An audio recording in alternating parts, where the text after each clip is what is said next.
കരിപ്പൂരിൽ വൻ MDMA വേട്ട 1.5 കിലോയിലധികം MDMA പോലീസ് പിടിച്ചെടുത്തത്.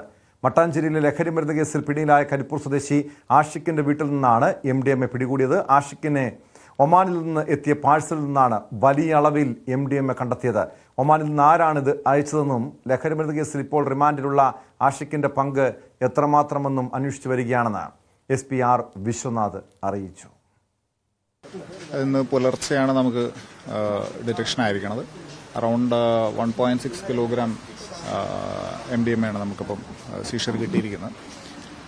അതിൻ്റെ തുടർ നടപടികൾ നടന്നുകൊണ്ടിരിക്കുന്നു. അതിൽ FIR രജിസ്റ്റർ ആയിട്ടുണ്ട്. അതിൽ കഴിഞ്ഞ ദിവസം മലപ്പുറത്ത് നിന്ന് അറസ്റ്റ് ചെയ്യപ്പെട്ടൊരു മട്ടാഞ്ചേരി കേസിലെ പ്രതി മിസ്റ്റർ ആഷിഖ്, അയാൾക്ക് വന്നിരിക്കുന്ന ഒരു കൺസൈൻമെൻറ്റ്, ഒരു കാർഗോ കൺസൈൻമെൻറ്റ് കഴിഞ്ഞ ദിവസം അയാളുടെ വീട്ടിൽ ഡെലിവറി ആയിട്ടുണ്ടായിരുന്നു. അപ്പോൾ ഇതിനെക്കുറിച്ച് നമുക്ക് രഹസ്യ ഒരു ഇൻഫർമേഷൻ കിട്ടിയതിൻ്റെ അടിസ്ഥാനത്തിൽ ഇന്നലെ വൈകി റെയ്ഡ് നടത്തിയതിനകത്ത് കിട്ടിയിരിക്കുന്ന ഡിറ്റക്ഷനാണത്.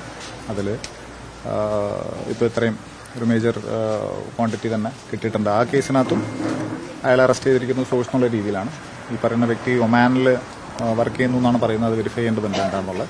എന്ത് തന്നെയാണെങ്കിലും കഴിഞ്ഞ മാസം അയാൾ തിരിച്ചു വന്നിട്ടുണ്ടായിരുന്നു. പിന്നെ ഇവിടുത്തെ പോലീസിനെ കൂടി സഹായത്തോടു കൂടിയാണ് മട്ടാഞ്ചേരി കേസിലേക്ക് അറസ്റ്റ് ചെയ്തിരുന്നത്. CV അനുമോദ് ചേരുന്നുണ്ട് മലപ്പുറത്ത് നിന്ന് വിവരങ്ങളുമായി. അനുമോദ്, ഈ സമീപ ദിവസങ്ങളിൽ വിദേശത്ത് നിന്നും കൊറിയർ വഴി പാഴ്സലിലൂടെ എത്തിക്കുന്ന ലഹരി ഇടപാടുകളെക്കുറിച്ച് നമ്മൾ വിശദമായി തന്നെ വാർത്തകൾ ഓരോ ദിവസവും ചെയ്തതാണ്. പക്ഷേ ഇവിടെ ഈ പറയുന്ന കരിപ്പൂർ സ്വദേശി ആഷിഖിന് ഒമാനിൽ നിന്നാണ് MDMA എത്തിച്ചു നൽകിയതെന്നാണ് മനസ്സിലാക്കാൻ കഴിയുന്നത്. ആരാണ് ഇത് എത്തിച്ചതെന്ന് അറിയണം. ഇതിന് പിന്നിൽ ഒരു രാജ്യാന്തര ലഹരി മാഫിയ സംഘം തന്നെ പ്രവർത്തിക്കുന്നുണ്ടോ?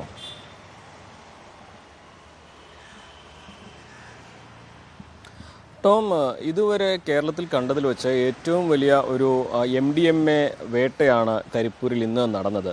1665 ഗ്രാം MDMA എന്ന് വെച്ചാൽ അത് വലിയ ഒരു അളവാണ്. സാധാരണ ഒരു മൊത്തക്കച്ചവടക്കാർക്കൊക്കെ ചില്ലറ വിതരണത്തിന് വേണ്ടി കൊണ്ടുവരുന്നത് പോലെ ഒരു ജില്ലയ്ക്കും അല്ലെങ്കിൽ ഒരു വിവിധ ജില്ലകൾക്കും വേണ്ടി കൊണ്ടുവന്നു എന്ന തരത്തിൽ വേണം നമുക്ക് ഈ ഒരു കാര്യത്തെ കാണുവാൻ.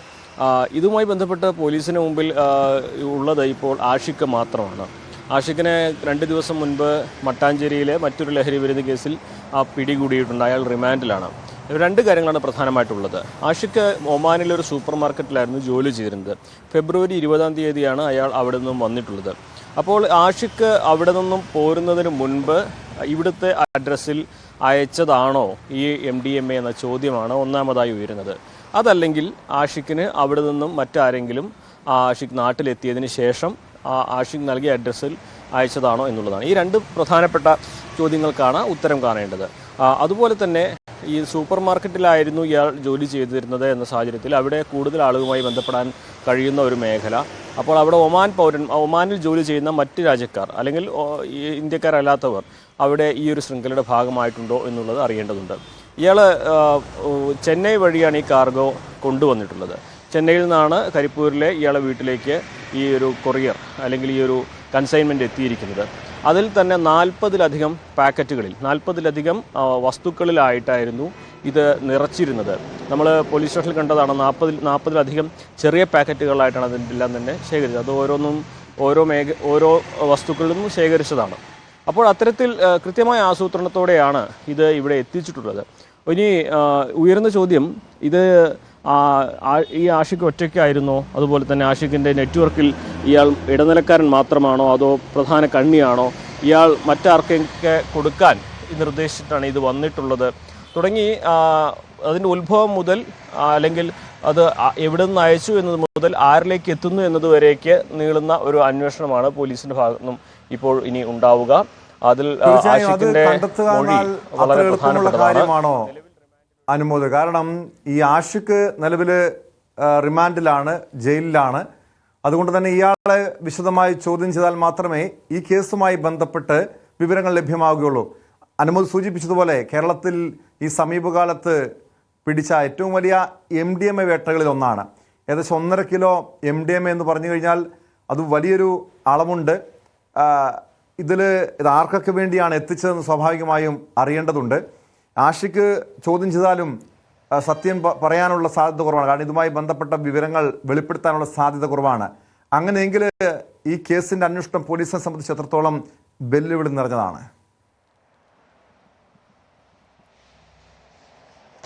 തീർച്ചയായും അത് തന്നെയാണ് ഇതിൽ ഏറ്റവും പ്രധാനപ്പെട്ട ഒരു കാര്യം. കാരണം ആഷിഖ് ഒരു നെറ്റ്വർക്കിൻ്റെ ഭാഗമായിട്ടാണെങ്കിൽ ഇത് ഇപ്പോൾ മാത്രമാണ് പിടിയിലായിട്ടുള്ളത്. അപ്പോൾ വലിയ ഒരു ശൃംഖലയുടെ പിൻബലം ഇയാൾക്കുണ്ട്. ഏറ്റവും അധികം പണം ഒഴുകുന്ന അല്ലെങ്കിൽ ഏറ്റവും അധികം മൂല്യമുള്ള വസ്തുക്കളായിട്ട് MDMA കൈകാര്യം ചെയ്യുന്നവർക്ക് ഇയാൾക്ക് വേണ്ടി പണം മാറ്റിവെക്കാനൊന്നും വലിയ ബുദ്ധിമുട്ടുകൾ ഉണ്ടാവില്ല. അപ്പോൾ ഇയാൾ ആ ഒരു വിശ്വാസത്തിൽ പോലീസുമായി സഹകരിക്കുമെന്ന ഒരു കണക്കിലും പറയാനാകില്ല.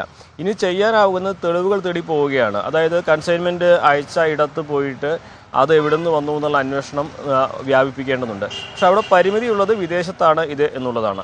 ഒമാനിൽ പോയിട്ട് അന്വേഷിച്ച് ഈ കാര്യങ്ങൾ കണ്ടെത്തുക എന്നുള്ളത് നിലവിലെ സാഹചര്യത്തിൽ പോലീസിനെ സംബന്ധിച്ച് വലിയ വെല്ലുവിളി തന്നെയാണ്. കാരണം അത് മറ്റൊരു രാജ്യമാണ്, അവിടുത്തെ നിയമ സംവിധാനങ്ങൾ വേറെയാണ്. അപ്പോൾ മാത്രമല്ല അവിടെ ഈ പറയുന്ന തരത്തിൽ അന്വേഷണത്തെ സഹായിക്കാവുന്ന ഘടകങ്ങൾ എത്രമാത്രം ഉണ്ട് എന്നൊന്നും പറയാനാകില്ല. പോലീസിനെ സംബന്ധിച്ച് വലിയ വെല്ലുവിളി തന്നെയാണ്. ഇവിടെ കേന്ദ്രീകരിക്കാൻ കഴിയുന്നത് ആകെ ആഷിഖിനെ മാത്രമാണ്. ആഷിഖിൻ്റെ ഇതുവരെയുള്ള ഇടപാടുകൾ, ആഷിഖിൻ്റെ ഇതുവരെയുള്ള ഫോൺ രേഖകൾ, ആഷിഖിൻ്റെ ഇതുവരെയുള്ള മറ്റ് സാമൂഹ്യ മാധ്യമങ്ങൾ വഴിയുള്ള ഈ ഇടപാടുകളുടെ കാര്യങ്ങൾ, അങ്ങനെയുള്ള കാര്യങ്ങൾ ശാസ്ത്രീയമായിട്ട് കണ്ടെത്താൻ കഴിയുന്ന കാര്യങ്ങൾ കണ്ടെത്താൻ പരമാവധി ശ്രമിക്കും എന്നുള്ളത് തന്നെയാണ് പോലീസിന് മുമ്പിലുള്ള ഒരു വഴി. അതല്ലാതെ ഇയാൾ ചോദ്യം ചെയ്യലിൽ ഇതെല്ലാം സമ്മതിച്ച് സഹകരിച്ച് മുന്നോട്ട് പോകുമെന്നൊന്നും ഇപ്പോഴും നമുക്ക് പൂർണ്ണമായിട്ടും പറയാനാകില്ല. എന്താണെങ്കിലും ഇയാളെ ചോദ്യം ചെയ്യാൻ വേണ്ടി അടുത്ത ദിവസങ്ങളിൽ കോടതിയെ സമീപിക്കും, കസ്റ്റഡിയിൽ വാങ്ങുമെന്ന് തന്നെയാണ് മലപ്പുറം SP അറിയിച്ചിട്ടുള്ളത്. ടോം, ആഷിഖ് ഇതിനു മുൻപ് ഒരു മട്ടാഞ്ചേരിയിൽ ലഹരിക്കടത്ത് കേസുമായി ബന്ധപ്പെട്ട് പിടിയിലായിട്ടുണ്ട്. അങ്ങനെ എങ്കിൽ ഇയാൾ വലിയൊരു നെറ്റ്വർക്കിൻ്റെ ഭാഗമാണ് എന്ന് തന്നെ കരുതേണ്ടതുണ്ട്. അത് മലപ്പുറം കേന്ദ്രീകരിച്ച് മാത്രമല്ല, കരിപ്പൂർ മേഖല കേന്ദ്രീകരിച്ച് മാത്രമല്ല, സംസ്ഥാനത്തെ പല ലഹരി മാഫിയ സംഘങ്ങളുമായി ബന്ധമുള്ള വ്യക്തിയാണോ ആഷിഖ്?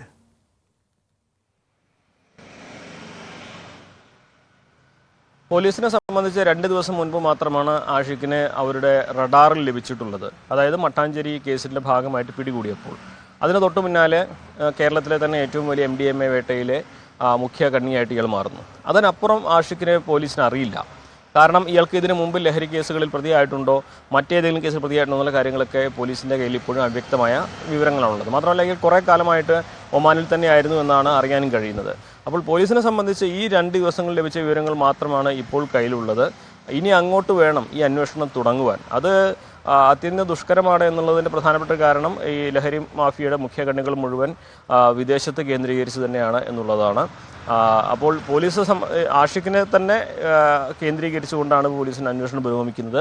അയാൾ നിലവിൽ മറ്റ് കേസുകളിൽ പ്രതികളല്ല എന്ന നിഗമനമാണുള്ളത്. അതായത് ഈ മട്ടാഞ്ചേരി കേസ് ഒഴികെ മറ്റു കാര്യങ്ങളൊക്കെ ഈ 2 ദിവസത്തിന് ശേഷം മാത്രമാണ് ഇപ്പോൾ സംഭവിച്ചത്. അപ്പോൾ കുറച്ചുകൂടി സമയം വേണ്ടി വരും എന്നൊരു വിലയിരുത്തൽ തന്നെയാണ് നമുക്ക് ആഷിഖിനെ കുറിച്ചുള്ള പോലീസിൻ്റെ അന്വേഷണത്തിൽ മനസ്സിലാക്കാൻ കഴിയുന്നത്.